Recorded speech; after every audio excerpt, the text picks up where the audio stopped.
Hello and welcome, ladies and gentlemen. My name is TheSparrowsJourney. This is Gwent.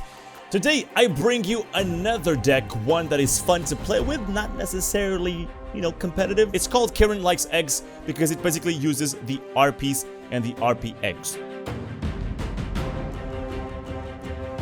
So to start out with, as per usual, we're gonna go with the golden cards. I use Caretaker because I think it's one of the coolest monster cards out there, even though it has been nerfed recently. You cannot resurrect Relentless or Permanent Death cards anymore with it, so you cannot resurrect things like Nanaki or Siegfried from Skellige and stuff of the sort. But you can still do pretty good things with it. You can resurrect and steal, it's basically what it is. Steal Olgierd, which every single Skellige discard deck is using out there right now. You can steal things like Roach, even though he was better before. It adds a concern factor to the opponent. And that's what I love about it. And then I play with Avallac'h. Avallac'h, I would say it's one of the best golden cards on the monster side right now, because it allows you to draw 2 cards when the opponent only draws 1. And usually what I do, as you can see, I'm using the Crones and I'm using the Riders. These 3 are, I guess, one of the ways, or even the only way I have to thin my deck. Usually what I do is, on the very first round, is I put down the Riders. That's one way to thin my deck. I put down one of the Crones to pull the other 2, that's another way to thin my deck, and I finish there. Sometimes, if I have Avallac'h, I send Avallac'h into the board, because usually by this point, the opponent cannot keep up with this high tempo. Having the 3 Crones and the 3 Riders is a good chance for you to play Avallac'h really early and have the opponent choose between passing at that point or keep playing, and this will give you card advantage. As you can see, I have very little control on my deck, so I thought Triss would be really useful because of that. She can remove 4 points not only from the opponent's team, but also on your side of the board as well, which is really useful to counter things like, once again, Rod Tossers. They are everywhere. And even not just Rod Tossers, but other stuff. You can even lower your cards' numbers if you are expecting a Borg or stuff of the sort in extreme cases. Now, Karen would be expected on a consuming deck. People call it Cancer deck with Neckers and Vrans and whatnot. I have it with Karen because Karen actually can get really buffed up by these eggs that come out of the Harpies. When you play the Harpy, the Harpies will spawn 2 eggs. And what they do is, once you play Karen into 1 egg, Karen will get 5 strength instead of just 1, which is the value of the egg. So you are basically adding 4 strength more to this unit that is going to be eaten by Karen. That's one of the ways to play this deck. You don't necessarily need to do this, and actually that's not the strongest point of this deck. That's not even the focus. Basically what happens here in terms of synergy is, you play an Harpy, it puts 2 eggs down on the board on a random lane. It can be the same lane, you can put the 2 eggs on the same lane, 1 on each different lane. It's completely random. And then, when you play a queen, an RP queen, what happens is this RP queen hatches the eggs that were spawned, no matter how many there are. If there's 5, 4, 3, 1 egg on the board, all of them get hatched by this card. And what happens is, that card that was hatched will become an RP, a buffed up RP. It will add 2 strength to the RP that came out of the egg that was hatched. And this Harpy Queen will get 1 strength for each egg that is hatched by her. So Monster Nets, as you probably know from the Neckers experience and whatnot, spawns 3 base copies of a breedable card. What breedable card do you see here? None, right? But well, the eggs happen to be breedable. So if you play an RP over here and they will spawn the 2 eggs as per usual. If you use a nest card on the eggs, those eggs will get duplicated into 3 more. So this is a good way to increase the tempo on this deck, to obviously have more power in the deck. And what I usually do is I play 1 RP. You have to be very careful. You want to leave the RP move for the end of each turn, because you don't want to reveal to the opponent what you're gonna do. You want your opponent to spend all their control first, and then you're gonna play the eggs. Because eggs are really fragile. They are 1 strength only, so a lacerate on a lane filled with eggs is gonna be a crusher for you. You have to be very careful when you use, for instance, nest on an egg, because all the eggs that will be duplicated will spawn on the same lane. I have the Griffin because honestly I don't see any other bronze card I could use. I could eventually go with another queen, so 3 Harpies and 3 queens. I also used to have, and this is another option for you if you want to try it yourself, I used to have Operator, and I would use Operator on an Harpy. I also have an Arch Griffin, and as you can see, my deck is pretty fragile to weather. You might need to eventually use Weather with Dagon on one of the opponent's lanes. Frost, Fog, whatever. And what you do is, if you have the Arch Griffin in your hands, and if you really cannot afford to lose power because of the weather on that lane, you Frost or Fog or whatever the opposite lane, and then what you do is you clean your own lane, benefiting from the opponent having the weather on and you don't have it anymore. Cleaver is a card that is really important in this current meta, in this patch, because you can lock things like bronze cards which benefit from revealing cards from, you know, Emir. That's not the most dangerous thing, but you can also lock, for instance, the boats from discarding cards with Bran. You can lock Okvist, you can lock even, for instance, Yennefer Conjurer, if you shackle it, even though that requires 2 moves. You can do a lot more stuff with the Cleaver. This is a very good silver card that you can use on a deck that has a lot of units on the board. And I guess my deck fits really well with Old Spear Tip because of the eggs and the Harpies. Basically what this card does is it's dynamic. It changes what it does depending on how many units are on the board on your side or the opposite side. As you can see, it's agile, so you can play it on whatever lane you want. And normally what I do is I play it on a board, on a lane I know numbers will change.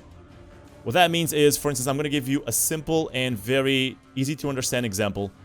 When I play against Monster Foglet deck, which performs with fog and whatnot, I put this guy on the ranged lane, and their Foglets will never do anything. They will always die.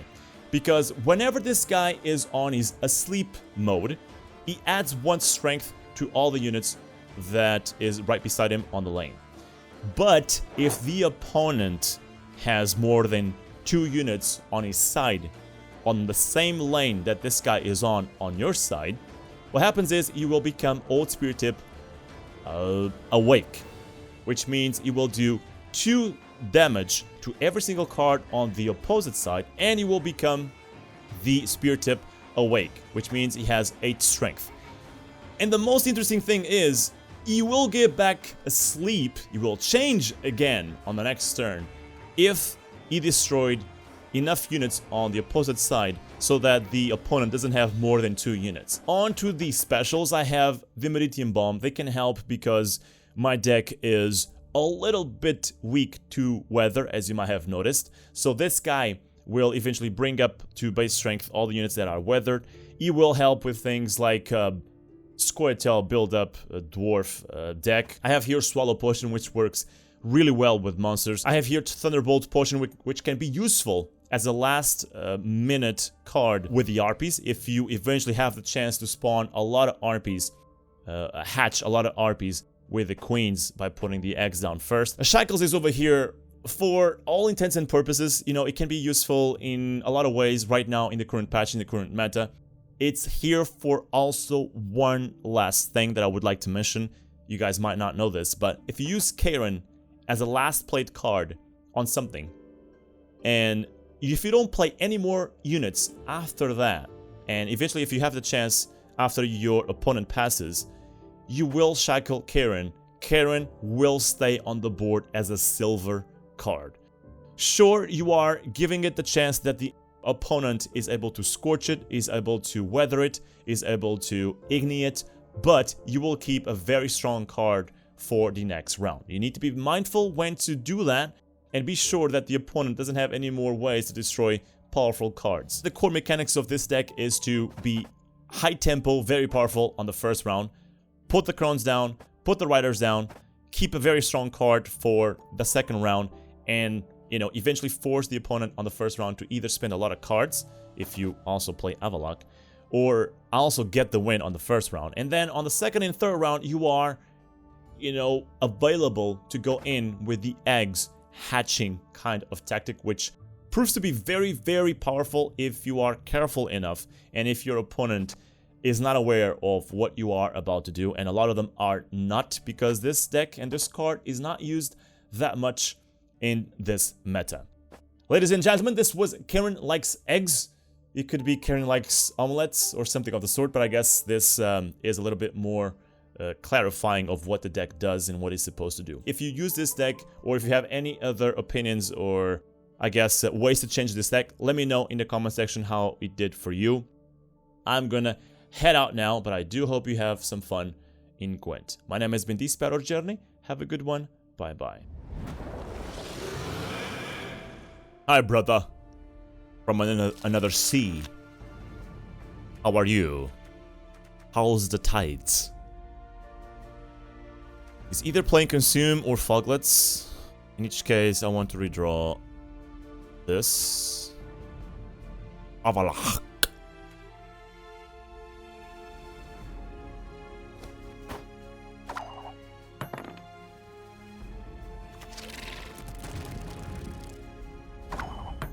That means it's consuming deck. Correct? Brother.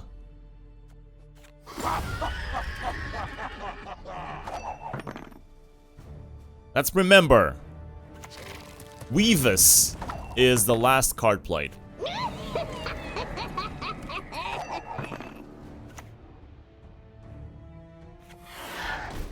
If we don't lock this card, he's gonna have a steady supply of spiders. So we want to lock that one up, right? Because we can't kill it. I don't have any way to kill it. I'm a dwarf for business. Gonna play another one. Yep.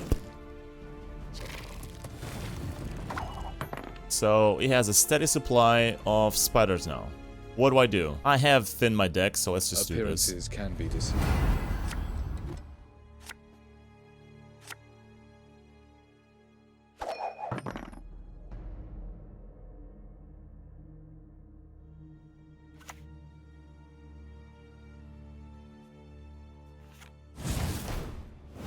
Okay, never mind. My last played card was this one, so I'm okay with that.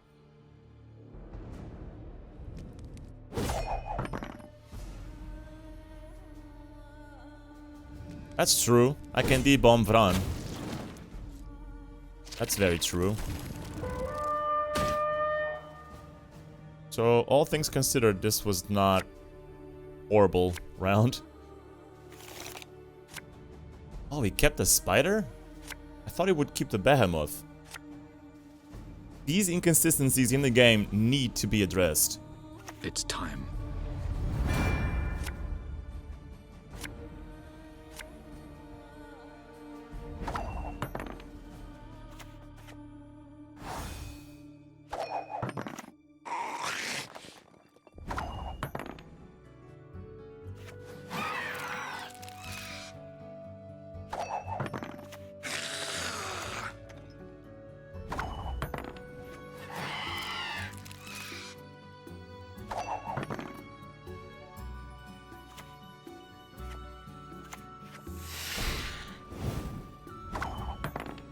Okay, why would he play there?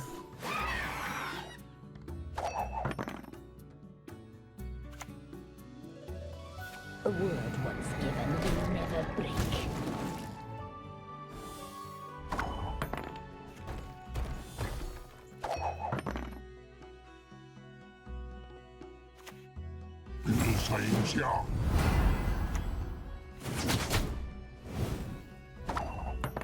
If this guy transforms, he's gonna reset its strength. But it's not gonna transform unless he has more than 3 cards over there. More than 2, actually. How does he plan to kill this? That's what I'm wondering.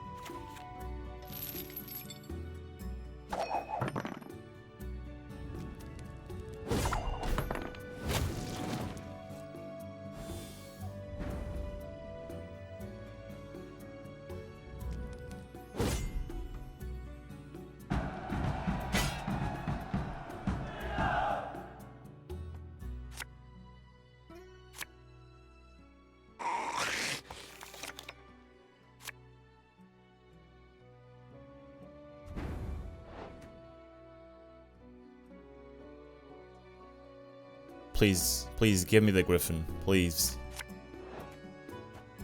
I mean, oh.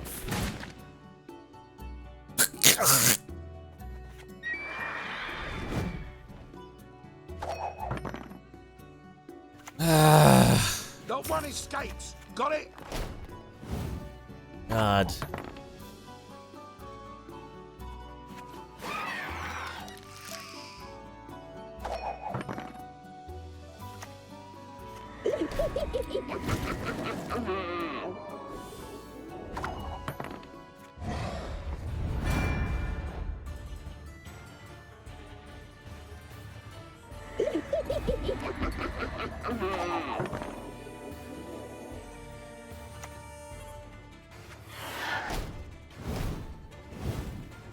I am so screwed.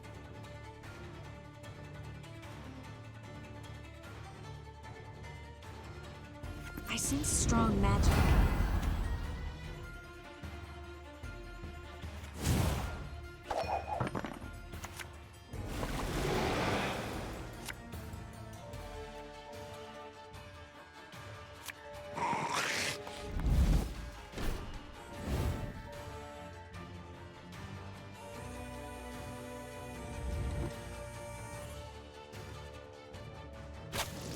My only winning condition is deep bombing this guy and make it rain on this lane over here.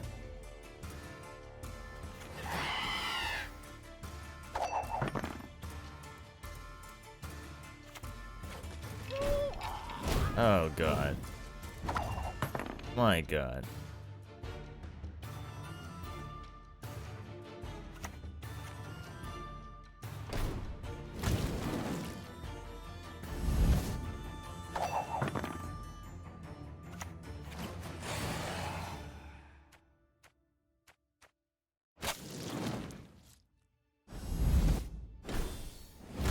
I win, right?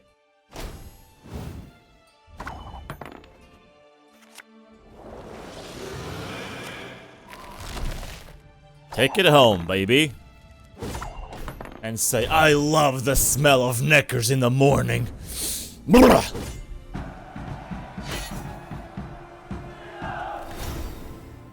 Hell yeah. Good game, bud.